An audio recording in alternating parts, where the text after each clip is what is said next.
A lot of people with Tourette's, people will try to perform exorcisms on them. I'm lucky I'm a little woman because I've spanked a lot of strangers. Life with Tourette's is just generally going to be terrifying because I could shout the N-word at any time at someone and they might think that I'm being serious. Into the camera, can you just say who you are and all that kind of fun stuff? Oh yeah, sure. So I'm Sweet Anita. I am a live streamer. I also make YouTube videos and TikToks and just content in general. I have Tourette syndrome, quite severe Tourette syndrome. So I have like the kind of tics that like maybe 10% of people with Tourette's have. And it definitely makes all of it a challenge, but a really fun one. You're very open about the Tourette's. Oh yeah, of course. I couldn't hide it. No, I can imagine some people with a more attempt to hide it though. Like, what made you take the approach to be like, yeah, okay, here I go?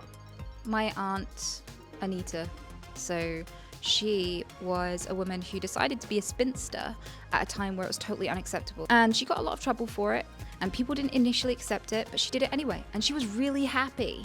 And when I first started Twitch, I thought I was gonna be banned within a week, because I was like, I can't honor the terms of service of this place. Like, I can't choose what I say, so if I say something inappropriate, I'm gonna get banned, and there's no way to predict when that's gonna happen. So I was like, I'm here for as long as it's fun, and I'm gonna do it anyway, even if it pisses people off.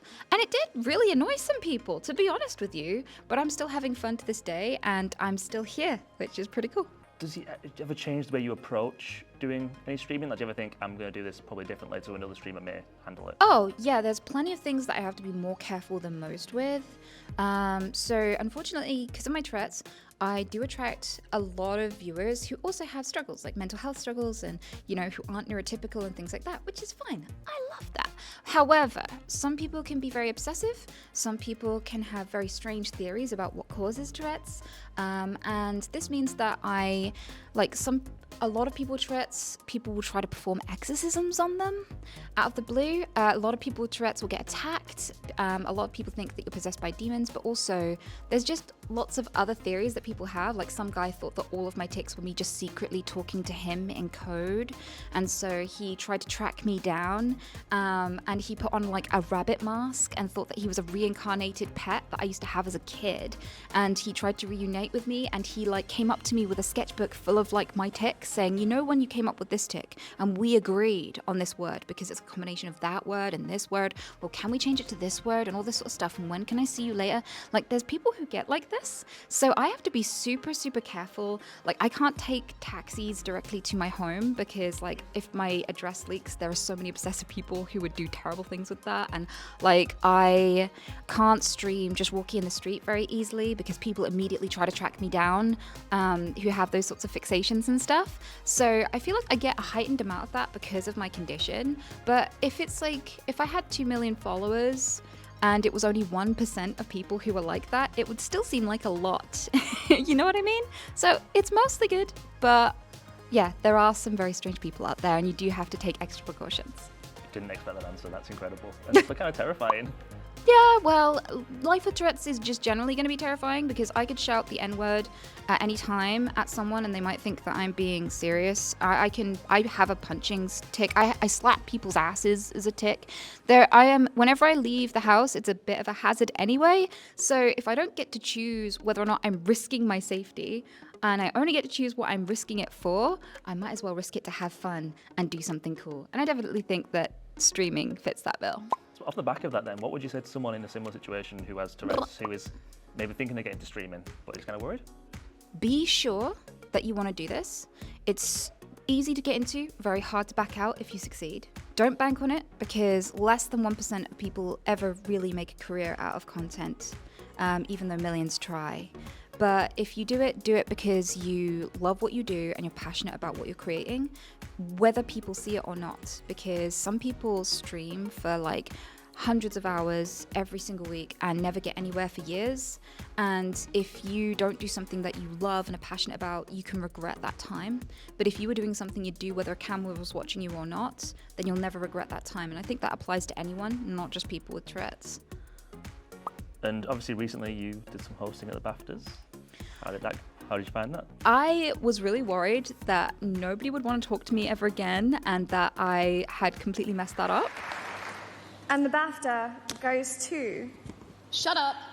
But I feel like when you're streaming, the best thing about it is that you can only really ever fail upwards. Like either everything goes well or it's good content. There's like, it doesn't really matter whether or not you make a bit of a fool of yourself. As long as people are laughing or enjoying it, then you haven't failed. It is a dickhead.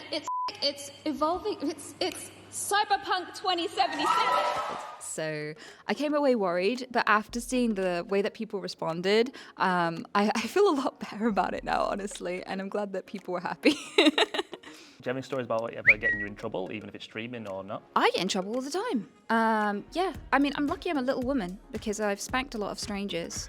I spanked a guy who was bending over into the frozen section of a supermarket in front of my ex's parents on the first day that I met them. And they didn't know I had Tourette's because my partner at the time thought it would be funny not to tell them. And so they were looking at each other like, who did he just bring into the family? Because I just went whoosh, and spanked this random guy in front of them, right? And he turned around and he looked, it was a hard spank. So I think he was expecting a bloke. He turned around and he looked at his eye height and then had to look down at me. And then he didn't know what to do. I think he was ready to fight. And then he saw me and he was like, I can't hit a girl. Is this a compliment? Is this assault? What do I do? And before he could figure it out, I just was out of there.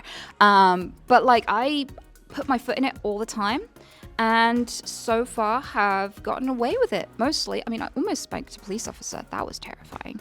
But yeah, I land myself in it all the time, and usually come out unscathed. Don't know how, but here I am. Could have been way worse. It could have been your ex's dad. True. Although I do offer to fist everyone's dads. That is a very common tick of mine.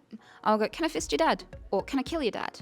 Or I love your dad. And the thing with that is every time I've said that in front of someone's dad, they've always leaned into it and been like, all right then, where do you want me? Like everyone's taking it with a good sense of humor, which is great. I've never come across a dad who's just been like, oh, like they've always just taken it with good humor. Brilliant. And what is it about Twitch that makes you feel comfortable and have it as a place to open up and chat on there?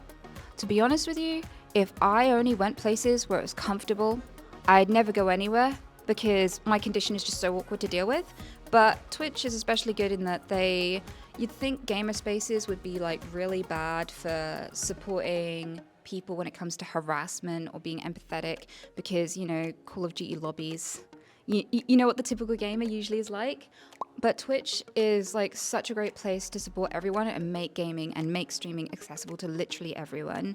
And I think there's probably nowhere else I would want to be honest with you, because the support is just so top tier in terms of safety, in terms of accessibility, in terms of like visibility, like all of it. They just have every little part to a T in a way that I've just not seen anywhere else. They really do set the standard for making it open to everyone. Mm-hmm. You've recently been raising money for Rise Above the Disorder. Mm-hmm. Can you tell me about that and how you got into that? So I've always loved the idea of paying it forward because when I was younger, I used to go to therapy and I couldn't afford it. And there was a fund that local doctors had put together so that people could access therapy when they couldn't afford it. They pay what they could afford and then the fund would make up the rest. And that was the only reason I was ever able to sort my life out. It's the whole reason I stream. It's the whole reason I still function to this day.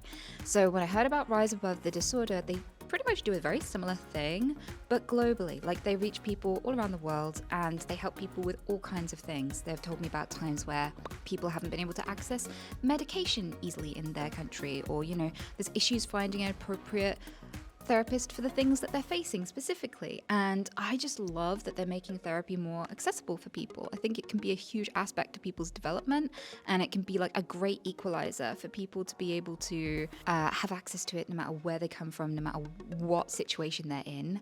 I'm just really passionate about getting that for as many people as possible, and that's absolutely what Rise Above the Disorder do. So when I found out about them, it was an absolute no-brainer to support them. Absolutely. Curveball, last question. Off. Do you have a favourite tick?